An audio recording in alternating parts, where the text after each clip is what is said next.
Hello friends, welcome to my channel. ఈరోజు మనం Vinayaka Chavithi special పాయసమైన ఉండ్రాల పాయసం prepare చేద్దాం. నేను ఈ పాయసం కొరకు ఈ కప్పుతోని పిండి తీసుకుంటున్నా. బియ్యం పిండి అంటే ఈ కప్పుతో 1 కప్పు బియ్యం పిండి తీసుకుంటా. నేను 1 కప్పు బియ్యం పిండికి 2 కప్స్ వాటర్ వేయాలి.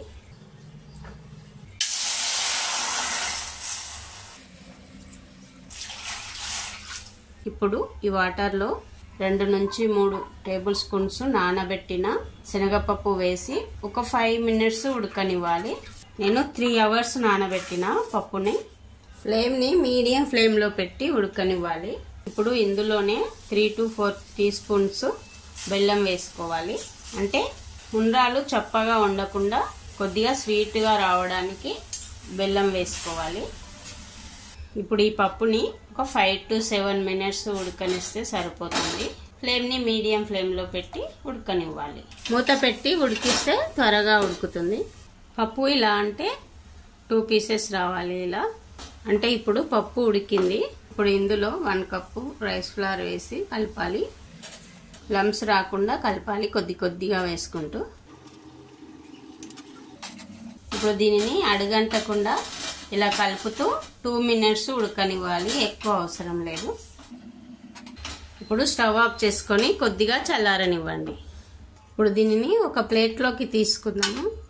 తీసుకుంటే త్వరగా చల్లారుతుంది.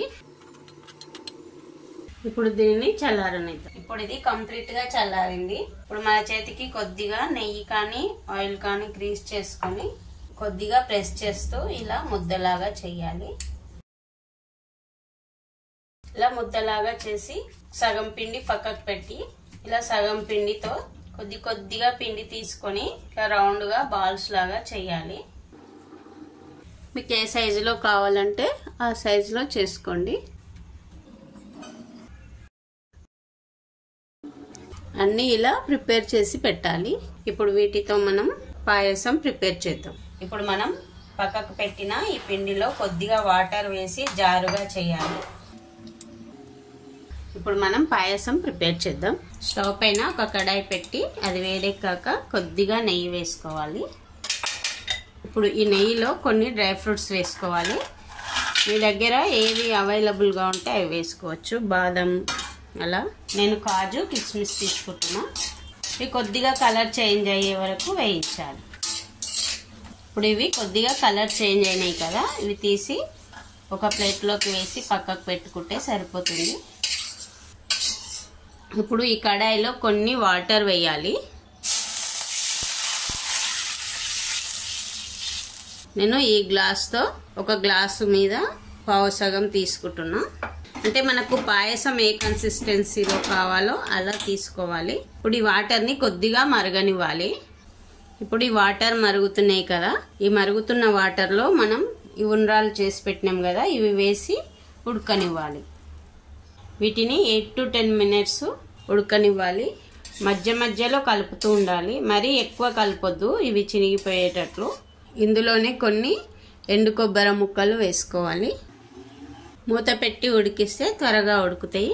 ఈ ఉండ్రాలు ఉడికే లోపల వేరొక స్టవ్ పైన ఇంకొక గిన్నె పెట్టాలి. గిన్నె వేడెక్కాక నేను ఏ కప్పుతో అయితే పిండి తీసుకున్నాను, రైస్ ఫ్లవర్ తీసుకున్నాను, అదే కప్పుతో బెల్లం తీసుకుంటున్నా. 1 కప్పు పిండికి 1 కప్పు బెల్లం తీసుకుంటున్నా. మీరు కావాలంటే ఎక్కువ తీసుకోవచ్చు, అంటే మనం తినే స్వీట్ని బట్టి తీసుకోవచ్చు. ఇప్పుడు ఇందులో వాటర్ వేయాలి.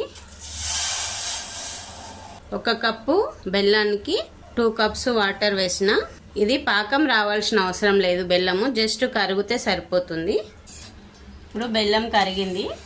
ఇది తీసి పక్కకు పెట్టేసేయాలి, అంటే స్టవ్ ఆఫ్ చేసుకోవాలి. ఇప్పుడు ఈ ఉండ్రాలు ఉడికినేమో చూద్దాము. ఇలా 2 ముక్కలు అయితే సరిపోతుంది ఉడికినట్టు. ఇప్పుడు ఇవి ఉడికినాయి.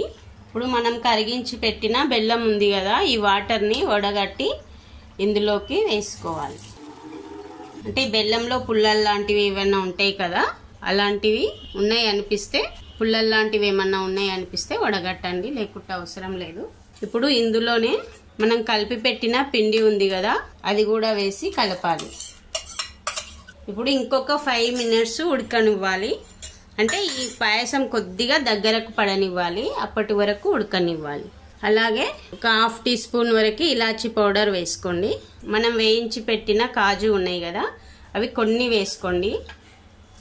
ఇవి ఈ పాయసంలో ఉడికితే మంచి టేస్ట్ యాడ్ అవుతుంది కాజు ఉడకడం వలన. ఇప్పుడు దీనిని కొద్దిగా దగ్గరకు పడే వరకు ఉడకనివ్వాలి. ఇప్పుడు పాయసం దగ్గరకు పడింది, స్టవ్ ఆఫ్ చేసుకోండి. అలాగే మనం వేయించి పెట్టిన డ్రై ఫ్రూట్స్ ఉన్నాయి కదా, అవి వేసుకోండి. ఇప్పుడు ఈ పాయసాన్ని కొద్దిగా చల్లారనివ్వాలి. చల్లారిన తర్వాత అంటే గోరెచ్చగా కావాలి. గోరువెచ్చగా అయిన తర్వాత లాస్ట్లో కొన్ని పాలు వేసుకోవాలి. ఇప్పుడు ఈ పాయసం కంప్లీట్గా చల్లారింది. ఇప్పుడు ఇందులో కొన్ని పాలు వేయాలి. నేను ఏ కప్పుతో అయితే బియ్యం పిండి తీసుకున్నానో అంత కప్పు పాలు పోస్తున్నా. కావాలంటే మీరు కొద్దిగా పెంచుకోవచ్చు లేదా కొద్దిగా తగ్గించుకోవచ్చు. అంటే మనకు స్వీట్ ఏ కన్సిస్టెన్సీలో కావాలో అలా ఆ కన్సిస్టెన్సీలో వేసుకోవచ్చు. ఇప్పుడు ఉండ్రాల పాయసం రెడీ అయింది. ఈ రెసిపీ కనుక నచ్చితే మీరు ఒకసారి ట్రై చేసి మీకు ఏ విధంగా వచ్చిందో కామెంట్ సెక్షన్లో చెప్పండి. అదేవిధంగా నా వీడియో కనుక నచ్చితే ఒక లైక్ చేసి నా ఛానల్ని సబ్స్క్రైబ్ చేయడం మర్చిపోకండి. ఇంగ్రీడియంట్స్ డిస్క్రిప్షన్లో ఉంటాయండి. Thanks for watching.